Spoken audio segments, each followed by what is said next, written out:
Қазіргі аурудың бәрінің себебі ең бірінші бізде паразит болады. Оны бұрыннан ғылымдар зерттеп айтқан, бірақ та мына үлкен медицинаға шығармаған. Әрбір аурудың бастауы паразиттан басталады. Негізі себебі паразит болады. Сол үшін қандай ауру болса да, қандай ауру, вирусты ауру болсын, созылмалы ауру болсын, буын ауру болсын, оның бәрін ең бірінші паразиттан, адамды паразиттан тазалаудан бастау керек. Ал осы вармикилді айтсақ, онда вармикилдің ішінде паразиттарды жоятын және ағзаға ешқандай зиян келтірмейтін натуральный жаңағы шөптерден тұратын заттар бар. Және бұның ішіндегі шөптердің құрамы барлық паразит, оның саны 15 мыңға дейін жоқ болады. Соның 95%-ын кетіретін шөптер бар. Антипаразитарная терапия өзінің принциптары болады. Ол ең бірінші ағзаға зиян келтірмеу керек. Егер сіз жаңа химиялық заттарды алатын болсақ, онда олардың көбісі бауырға зиян алып келеді. Рецепттарын оқысаңыз, даже сүйек онкологиясына да алып келуі мүмкін. Агранулоцитоз, қан онкологиясына да алып келуі мүмкін. Сол үшін тек қана шөптен тұратын осындай препараттарды ішу керек. Әрбір шөптің өзінің сондай қасиеті бар. Ең бірінші, әрбір шөптің ең бірінші ол паразиттарды жояды. Екіншісі ол бауырды емдейді, бүйректі емдейді және лимфаны тазалайды. Осы препараттардың ішінде тек қана паразиттарды өлтіру емес, жаңағы өтті жүргізу, бауырды емдеу, жаңағы қазіргі айтады ғой, бүйректе тастар, құм жиналады деп, сол бүйректегі құмдарды шығару және лимфосистеманың жұмысын жақсартуға жиналған препараттар болады. Балаларға сироп ретінде береміз. Қазіргі кезде, қазіргі заманда жаңа туылған баланың өзінен паразит табуға болады, түсінесіз ба? Мен үлкен адамдарды айтпаймын, жаңадан енді ғана туылған нәрестен өзінде паразит табуға болады.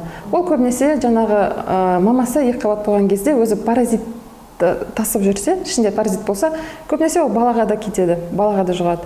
Сол үшін бұл препараттарды кішкентай нәрестеден бастап үлкен кісілерге дейін ішуге болады. Кішкентай балаларға сироп ретінде әрине, үлкен кісілерге таблетка түрінде болады.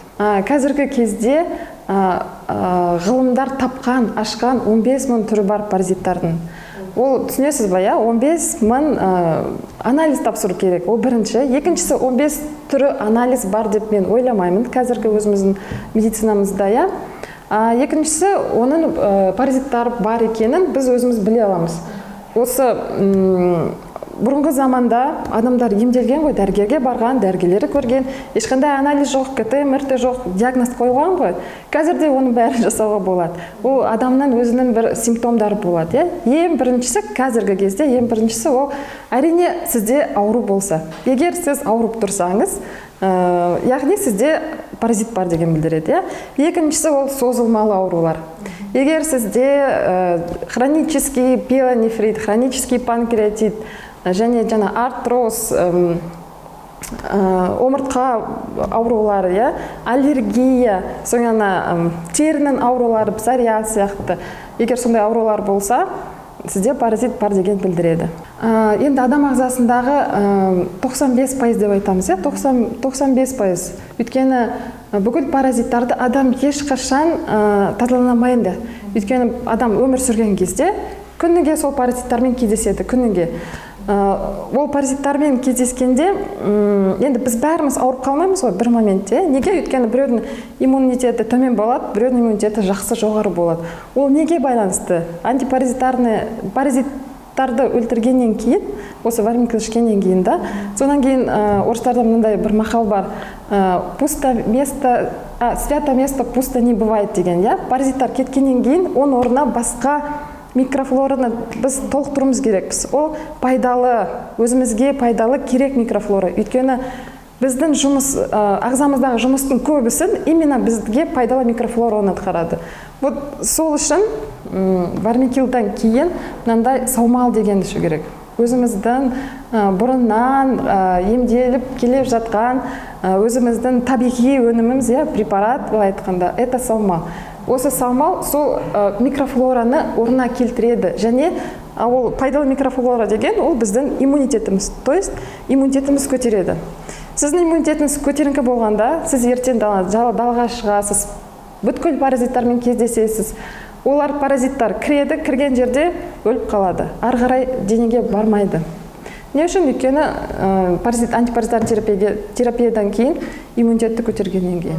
Бармикилді ішкен кезде бірінші аптада қандай паразиттар бар, оның бәрі өліп қалады. Не үшін? Бұны бір ай ішу керек, содан бастайық. Өйткені паразиттардың балалары болады. Ол балалардың бәрі мынандай спорамен қамтамасыз отырады. Сол спораны негізі ешқандай әсермен бұзуға болмайды екен. Бірақ та ол паразиттар енді ол спорада отыра бермейді ғой, олар өседі, туылады, сол споран туылады. И солардың туылғанның күндері 21-30 күн болады екен.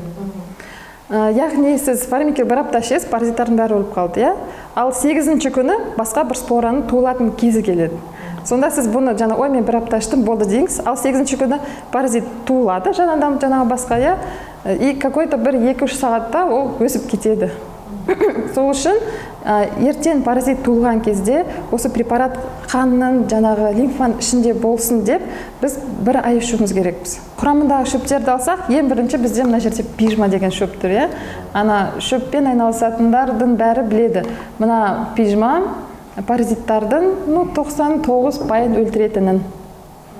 Оны және пижма паразиттарды өлтіргеннен кейін ол бауыр емдейді. Өт жүргізеді және бауыр емдейді. Паразиттардың үлкендері болады, паразиттардың спорадағы отырған кішкентай балалар болады. Сол балаларына да әсер ету керек. Әсер етуге болады, солардың басқа шөптер соған әсер етеді. Соң кейін мына жерде фенхель обыкновенный дейді, орех грецкий экстракт дейді. Соң кейін виданга экстракт, осы шөптердің, куркума деген, осы шөптердің барлығы тек қана паразиттарды өлтіру ғана емес, және жаңағы иммунитетті көтеруге, иммунный клеткаларға ем беруге арналған. Соң кейін лимфосистеманы жүргізіп тазалауға арналған, жаңағы бауыр, бүйректі емдеуге. Көбінесе антипаразиттардың терапия өткен кезде пациенттердің енді әркімде әрқалай, қандай паразит жинадыңыз, ол паразит қай жерде жиналды, соған байланысты. Үлкен дәрет көбірек болуы мүмкін, іш өтуі мүмкін. Оның бәрі дұрыс, іш өткені дұрыс. Соң кейін кіші дәретке көбінесе көп бару мүмкін. Ол да дұрыс, өйткені паразиттар енді өлгеннен кейін ол шығу керек қой. Өйткені паразит өлген кезде ол адам ағзасына яд болады, у болады. Ол уды шығару керек. Яғни, әрине, оның бәрі үлкен дәретпен шығу керек, кіші дәретпен шығу керек. Енді кейбір кісілерде енді тіпті паразиттар көп болған кезде теріден шығады. Адамның иісі болады.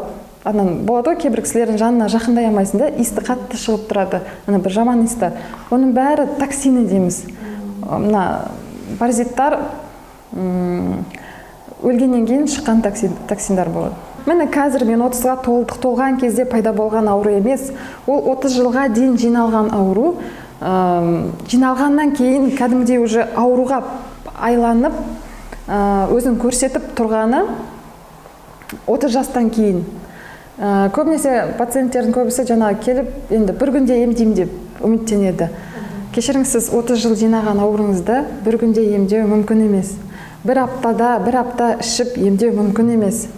Көбінесе қазір пациенттер шамасы жетпейді, уақытысы жетпейді бір ай ішуге.